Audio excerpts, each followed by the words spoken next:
আমরা চলে আসছি রবীন্দ্র সরোবরে।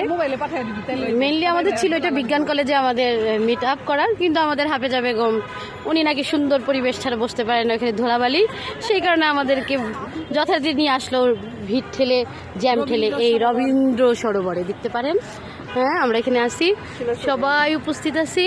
তো ফার্স্টে আমরা সাক্ষাৎকার নিচ্ছি নীলিমা দেবনাথ, যার বানাম নিয়ে খুবই সবসময় চিন্তিত থাকে।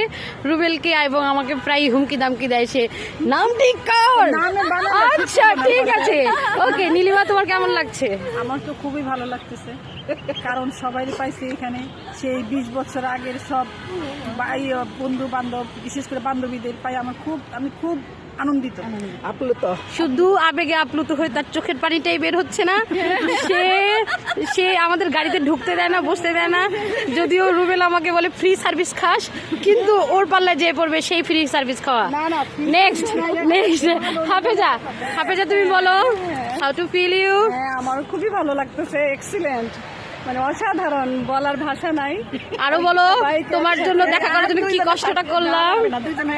আচ্ছা, তারপর শিমু বলো। অনেক ভালো, সেই ছোটবেলার বান্ধবীদের পাইছি। বান্ধবী মানে মনে হচ্ছে যে 5 বোন আমরা ঘুরতেছি। ওয়াও, এক্সিলেন্ট কমেন্টমেন্ট, অনেক ভালো, ভাষা নেই। থ্যাংক ইউ থ্যাঙ্কস সবাইকে, সবাই।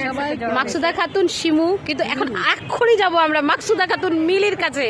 মিলি, তুমি বলতে পারো, তোমার হাসি সবসময় অপূর্ব, তোমার হাসি দেখলেই আমাদের আনন্দ লাগে, মানে কি যে একটা আনন্দের বন্যায় যাচ্ছি। বলো মিলি।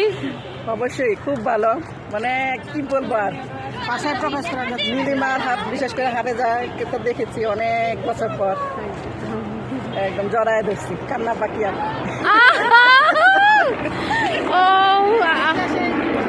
আমাকে দেখা যাচ্ছে না, তাই আমি সহ